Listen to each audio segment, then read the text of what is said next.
వీక్షకులకు స్వాగతం. నమస్కారం. 2004 తర్వాత కాంగ్రెస్ అధికారంలోకి వచ్చింది. 2014లో ఉమ్మడి ఆంధ్రప్రదేశ్ విడిపోయి తెలంగాణ, ఆంధ్రప్రదేశ్గా కొత్త రాష్ట్రాలు ఏర్పడ్డాయి. 2004కు ముందు చంద్రబాబు నాయుడు గారు ముఖ్యమంత్రిగా పనిచేసినప్పుడు హైదరాబాద్, తెలంగాణ ఎలా అభివృద్ధి జరిగిందో, ఆయన ఎన్ని అభివృద్ధి కార్యక్రమాలు చేపట్టారో రాష్ట్ర ప్రజలతో పాటు దేశమంతా తెలుసు.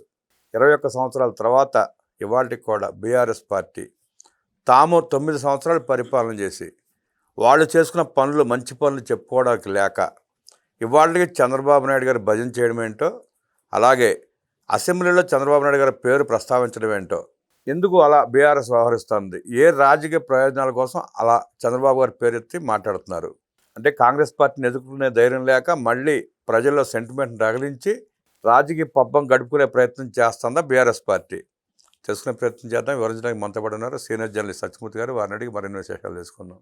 సార్ నమస్తే. నమస్కారం అండి. 21 సంవత్సరాల తర్వాత కూడా ఇవాళకి బీఆర్ఎస్ పార్టీ 9 సంవత్సరాలు పరిపాలన చేసి చంద్రబాబు నాయుడు గారు భజన చేస్తూనే ఉంది.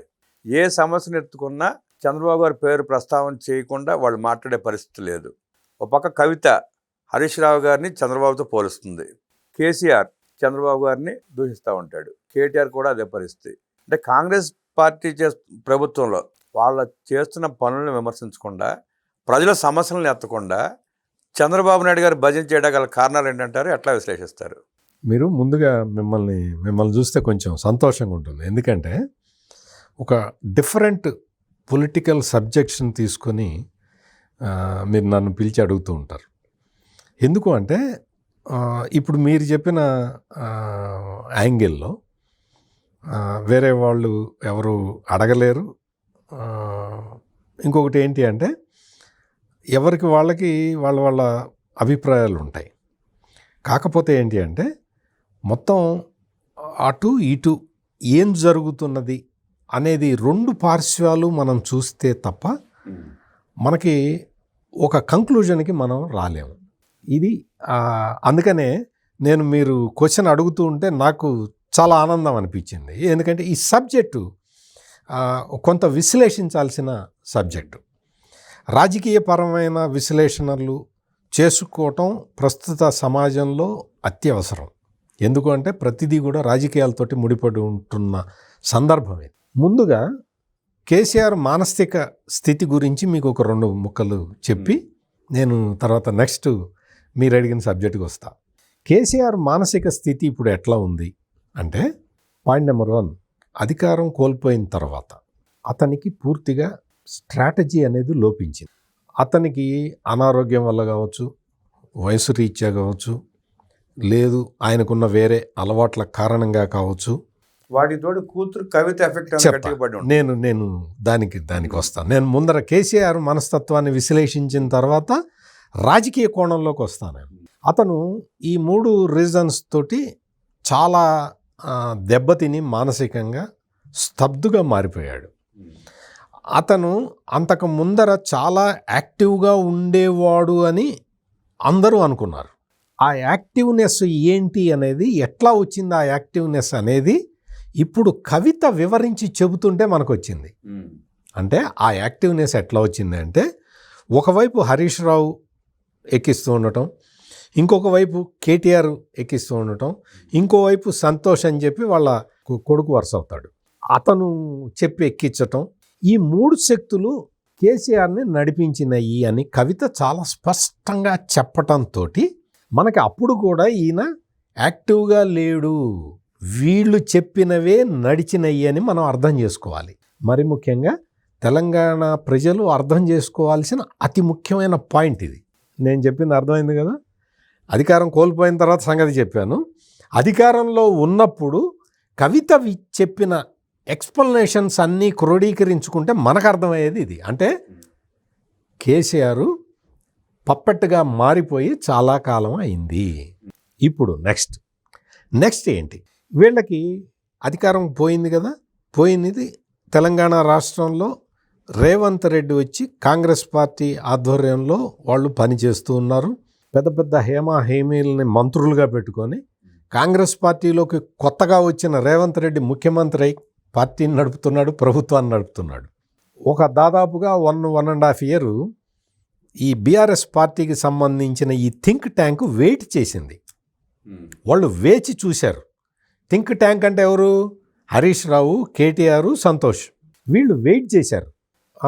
డిప్యూటీ సీఎం బట్టి విక్రమార్క రేవంత్ రెడ్డి మాట వినడు. ఉత్తమ్ కుమార్ రెడ్డి రేవంత్ రెడ్డి కన్నా సీనియర్ కాబట్టి ఈయన మాట వినడు. బాగా డబ్బులు ఉన్నాయి కాబట్టి పొంగులేటి శ్రీనివాసరెడ్డి రేవంత్ రెడ్డి మాట వినడు. తుమ్మల నాగేశ్వరరావు చాలా రాజకీయంగా సీనియర్ కాబట్టి, తెలుగుదేశంలో కూడా ఈయనకన్నా చాలా సీనియర్, రేవంత్ రెడ్డి కన్నా సీనియర్ కాబట్టి మన తుమ్మల నాగేశ్వరరావు ఎదురు తిరుగుతాడు. ఇట్లా క్యాలిక్యులేషన్స్ వేసుకున్నారు. కోమటిరెడ్డి వెంకటరెడ్డి ఢిల్లీలో విశేషమైన ఆయనకి పలుకుబడి ఉంది. రాహుల్ గాంధీని కూడా ఆయన డైరెక్ట్గా మాట్లాడే కెపాసిటీ ఉన్న వ్యక్తి. కోమటిరెడ్డి వెంకటరెడ్డి రేవంత్ రెడ్డి మాట వినడు అని క్యాలిక్యులేట్ చేసుకొని కూర్చున్నారు. అంటే ఎదుటి పార్టీలో బొక్కలు లెక్కేసుకోవడం తప్ప తన సొంత పార్టీని తీర్చిదిద్దుకునే ప్రయత్నం చేయలేదు. ఎగ్జాక్ట్లీ. ఈ కాంగ్రెస్ పార్టీలో తిరుగుబాట్లు వస్తాయి అని ఎక్స్పెక్ట్ చేసి చేసి చేసి చేసి వాళ్ళు అలిసిపోయారు తప్ప ఇక్కడ రావట్లే. వీళ్ళు ఎక్స్పెక్ట్ చేయకుండా ఒక పెద్ద కెలామిటీ వచ్చింది. ఏంటి అంటే కొండా సురేఖ వ్యవహారం ఒక్కటే వచ్చింది.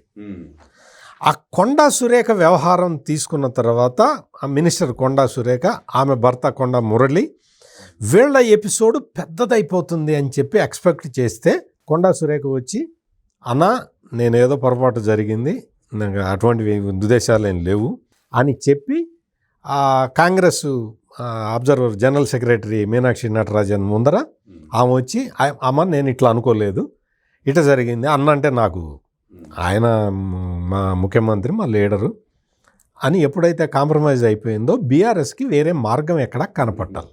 చోట్ల పట్టినాయి. ఇప్పుడు ఏం చేయాలి, నెక్స్ట్ ఏం చేయాలి అన్న ఇది పికప్ చేసినప్పుడు రేవంత్ రెడ్డిని తిడితే వాళ్ళకి అడ్వాంటేజ్ రావట్లా. రేవంత్ రెడ్డిని తిట్టించారు చాలా. అంటే ఒకవైపు కాంగ్రెస్ పార్టీలో లుకలుకలు ఎప్పుడు మొదలవుతాయా అని వెయిట్ చేసి చేసి చేసి ఈ క్రమంలోనే రేవంత్ రెడ్డి మీద పర్సనల్ అటాక్స్ చేయటం, విమర్శలు, అంటే పూర్తి స్థాయి విమర్శలు చేసే కార్యక్రమాన్ని చేసిన తర్వాత కూడా వాళ్ళకి ఎక్కడా కూడా ప్రజల నుంచి స్పందన రావట్లా. ఎందుకు అంటే Revanth Reddy is a popular leader. అందుకని ఏం చేస్తున్నారు, రేవంత్ రెడ్డిని ఎట్లా దెబ్బ కొట్టాలో వీళ్ళకి అర్థం కావట్లా. పొలిటికల్ స్ట్రాటజీ వీళ్ళకి లేదు. కేసీఆర్కి ఏమో నేను చెప్పాను కదా, ఆయన పరిస్థితి అయిపోయింది. ఈ ముగ్గురు పిల్లలకేమో, అంటే పిల్లలు అంటే కేటీఆర్ వచ్చి నాకన్నా నీకు ఎక్కువ డబ్బులు ఉన్నాయా, నన్ను పిల్లాడంటావేంటి అనొచ్చు. హరీష్ రావు కూడా అదే మాట అనొచ్చు. సంతోష్కి వచ్చి అదే మాట అనొచ్చు.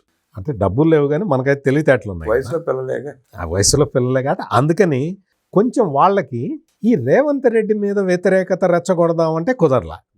రేవంత్ రెడ్డి స్ట్రాంగ్గా ఉన్నాడు. రేవంత్ రెడ్డి స్ట్రాంగ్గా ఎట్లా ఉన్నాడు అంటే మీకు జూబ్లీహిల్స్ బై ఎలక్షన్లో చాలా స్పష్టంగా అర్థమైపోయింది. ఆ తర్వాత జరిగిన లోకల్ బాడీ ఎన్నికల్లో బీఆర్ఎస్కి సంబంధించిన మీడియా ఎంత బూస్ట్ చేసినా మాకు అసలు విపరీతంగా వచ్చినాయి అని ఎంత ప్రచారం చేసుకున్నా కానీ క్షేత్రస్థాయిలో పరిస్థితి కాంగ్రెస్ పార్టీకి అనుకూలంగా ఉన్నది. రిజల్ట్స్ అవే వచ్చినాయి. దాంతో ఏమైపోయింది అంటే క్షేత్రస్థాయిలో కూడా ప్రభావం చూపించే స్థితిలో బీఆర్ఎస్ లేదు అనేది అర్థమైపోయింది. దాంతో నెక్స్ట్ స్టెప్కి వెళ్ళాల్సి వచ్చింది. ఆ నెక్స్ట్ స్టెప్ ఏంటి అంటే రేవంత్ రెడ్డి చంద్రబాబు నాయుడు శిష్యుడు అనే వాదనని ముందు నుంచి బలంగా వినిపిస్తున్నారు. అది రాష్ట్ర ప్రజలందరికీ బాగా తెలిసిన విషయమే కదా సార్. అది అంటే నేను చెప్పే పాయింట్ ఏంటి అంటే ఈరోజు రేవంత్ రెడ్డి చంద్రబాబు నాయుడు శిష్యుడు అని ప్రచారం చేస్తున్న కేసీఆర్ కూడా చంద్రబాబు శిష్యుడే కదా. అంటే నువ్వు వేరే పార్టీ పెట్టుకొని నేను చంద్రబాబు నాయుడు శిష్యుడిని కాదు అని నువ్వు చెబితే మేము నమ్మాలి. అదే విషయము రేవంత్ రెడ్డి వేరే పార్టీలోకి వెళ్ళి నేను చంద్రబాబు నాయుడు శిష్యుడిని ఏంటయ్యా అంటే నమ్మకూడదు. మీకు ఆ పాయింట్ చెప్పడానికి నేను చెప్తున్నా. ఇదే కేసీఆర్ చంద్రబాబు నాయుడు లాంటి డైనమిక్ లీడరు ఇక లేడు, ఇంక ముందు లేడు, ఇక భవిష్యత్తులో రాడు, చంద్రబాబు నాయుడు అంతటి గొప్ప నాయకుడు లేడు, ఈ భూప్రపంచంలోనే లేడు అని చెప్పాడా లేదా? అసెంబ్లీలో చెప్పాడు, 2009 ఎన్నికల్లో చెప్పాడు. 2009 ఎన్నికల్లో ఇప్పుడు అది ఎప్పుడో పాతది బీఆర్ఎస్ వాళ్ళు అనొచ్చు, అది ఎప్పుడో పాతదండి అని. 2009 అసెంబ్లీ ఎన్నికల్లో ఏం చెప్పాడు? 50,000 కోట్లున్న రాష్ట్ర బడ్జెట్ని 1,00,000 కోట్లకి చేర్చిన ఘనుడు చంద్రబాబు నాయుడు అని చెప్పాడా లేదా? ఐటీ సెక్టార్ని అసలు హైదరాబాదుకి తీసుకొచ్చిన గొప్ప వ్యక్తి చంద్రబాబు నాయుడు అని ఈ కేటీఆర్ చెప్పాడా లేదా? చెప్పాడు. కేటీఆర్ చెప్పాడు, కేసీఆర్ పోల్మాలు చెప్పాడు కదా. వీళ్ళందరూ అసెంబ్లీలో చెప్పారు, ప్రజాక్షేత్రంలో చెప్పారు, అన్ని చోట్ల చంద్రబాబు నాయుడిని పొగిడిన ఈ కేసీఆర్ చంద్రబాబు నాయుడు శిష్యుడు కాదా? రేవంత్ రెడ్డి ఒక్కడే చంద్రబాబు నాయుడు శిష్యుడా? రేవంత్ రెడ్డి ఉన్నది కాంగ్రెస్ పార్టీలో. ఆయన మొదటి నుంచి చెప్తూనే ఉన్నాడు, కాంగ్రెస్ పార్టీ ఐడియాలజీతోటే నేను పనిచేస్తాను అని చెప్తున్నాడు. అతను చెప్పటమే కాదు, చేసి చూపిస్తున్నాడు. తెలుగుదేశానికి అనుకూలమైన నిర్ణయాలు రేవంత్ రెడ్డి ఎప్పుడైనా తీసుకున్నాడా? ఎక్కడైనా తీసుకున్నాడా? చంద్రబాబు నాయుడిని సపోర్ట్ చేస్తూ ఏదైనా ఒక అధికారిక కార్యక్రమాన్ని నిర్వహించాడా?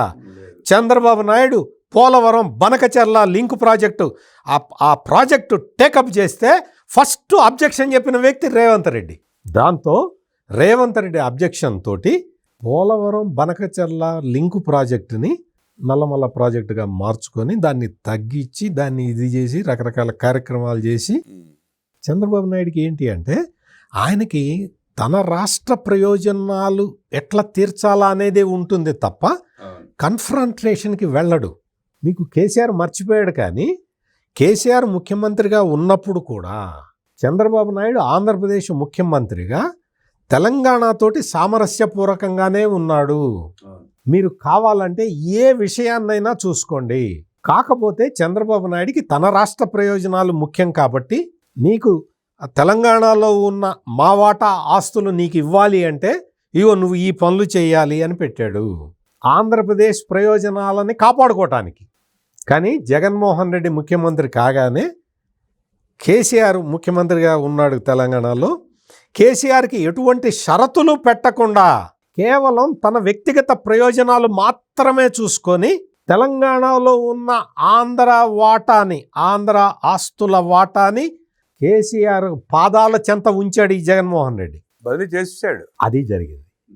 ఇప్పుడు బీఆర్ఎస్, అది బీఆర్ఎస్ఓ టీఆర్ఎస్ఓ కేసీఆర్కే అర్థం కావట్లా, కన్ఫ్యూజన్లో ఉన్నాడు. ఈ పార్టీ మళ్ళీ పైకి లేవాలి అంటే ఏం చేయాలి? మీరన్నట్టు రేవంత్ రెడ్డిని విమర్శిస్తే ప్రజల నుంచి, తెలంగాణ ప్రజల నుంచి స్పందన రావట్లా. పార్టీ నిర్మాణం చేసుకుందాము అంటే అది ఎక్కడా కుదరట్లా. ఎందుకు? కూతురు కొడుకే లాగర్ హెడ్స్లో ఉన్నారు. అందుకని పార్టీని గ్రౌండ్ లెవెల్లో నా అభిమానులు ఉంటారు. నేను కేసీఆర్ అంటే నేను తెలంగాణ జాతిపితను కదా, నా జాతిపిత కాబట్టి, నేను జాతిపిత కాబట్టి నా వెనక అందరూ పరిగెత్తుకుంటూ వస్తారని ఎక్స్పెక్ట్ చేస్తే అది జరగట్లా. అందుకని ఇప్పుడు లేటెస్ట్గా ఏం చేస్తున్నాడు అంటే చంద్రబాబు నాయుడు ఆ పేరుని తీసుకొచ్చి తెలంగాణ ప్రజల్ని రెచ్చగొట్టడానికి ప్రయత్నాలు ప్రారంభించాడు. అందులో భాగంగానే చంద్రబాబు నాయుడు పేరుని ప్రస్తావిస్తూ కేసీఆర్ ప్రెస్ కాన్ఫరెన్స్ పెట్టాడు.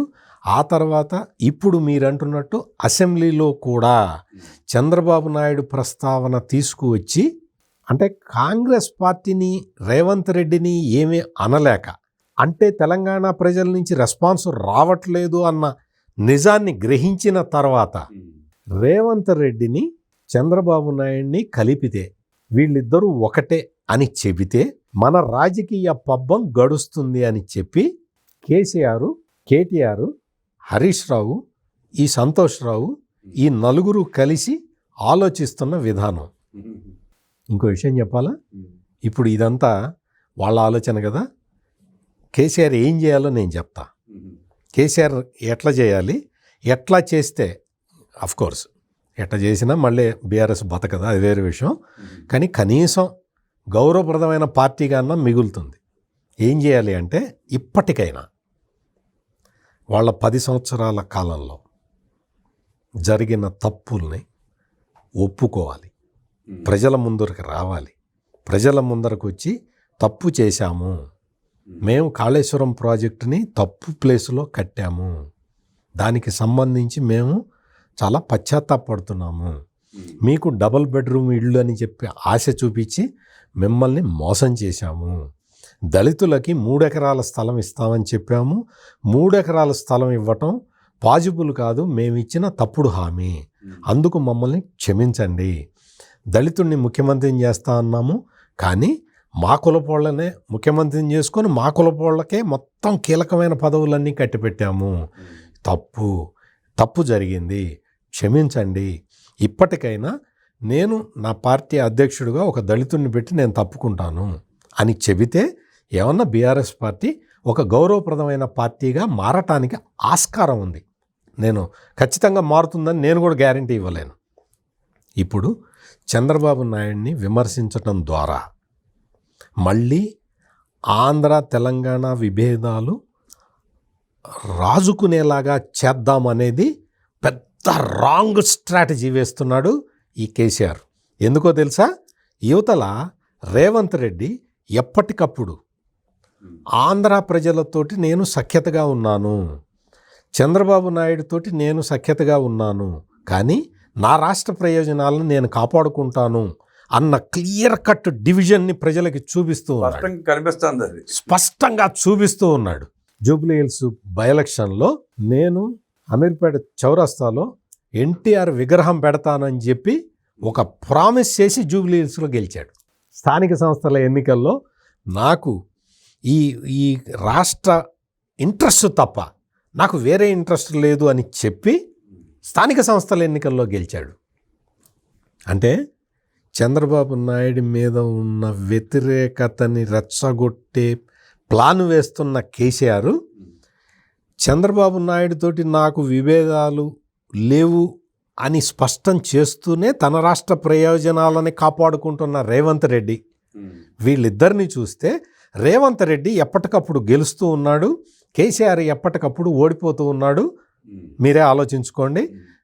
కేసీఆర్ చంద్రబాబు నాయుడు జపం చేయటం వల్ల ప్రయోజనం ఉందా లేదా అనేది మీరే చెప్పండి. ప్రయోజనం లేదు అని ప్రజలు స్పష్టంగా చెప్తున్నారండి. 25 సంవత్సరాల క్రితం చేసిన ఆయన వెళ్ళిపోయాడు, ఆయన పైన ఆయన చేసుకుంటున్నాడు. నీ పార్టీ పెట్టావు, నువ్వేం చేసావు చెప్పు సామండి చంద్రబాబు అయింది ఎందుకని చెప్పి తెలంగాణ ప్రజలే వ్యతిరేకిస్తున్నారు. అలాగే టీఆర్ఎస్ బీఆర్ఎస్గా మారిన తర్వాత ఆ పార్టీ ఎలా అంతరార్థం అయిపోతుందో మనం చూస్తున్నాం. మళ్ళీ టీఆర్ఎస్ చేస్తే ఏమన్నా మనుగడ కొనసాగించే అవకాశం ఉందంటారా? ఏమి ఇంకా నీకు పేరుతోటి ప్రయోజనం లేదు, నీ ఐడియాలజీ మారాలి. మీరు అన్నట్టు వాళ్ళు చేసిన తప్పులు ఒప్పుకోవాలి. ఒకే కులానికి చెందిన 4 పైన టాప్ లీడర్లో ఉండి వాళ్లే మొత్తం అన్ని డిసైడ్ చేస్తుంటే ఎట్లా సాధ్యం అవుతుందండి?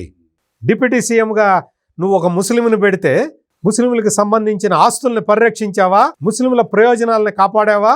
ఏం చేశావు? తెలంగాణ అసెంబ్లీని గడిలో బంధించాడు.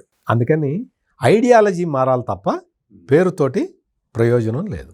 కేసీఆర్ చంద్రబాబు భజన మానేసి ఐడియాలజీ మార్చుకుని తను చేసిన తప్పుల్ని ప్రజల ముందు పెట్టి క్షమాపణ కోరితే ఆ పార్టీ మనుగడ కొనసాగించే అవకాశం ఉందంటూ విశ్లేషించిన సత్యమూర్తి గారికి ధన్యవాదాలు తెలియజేస్తూ నమస్కారం.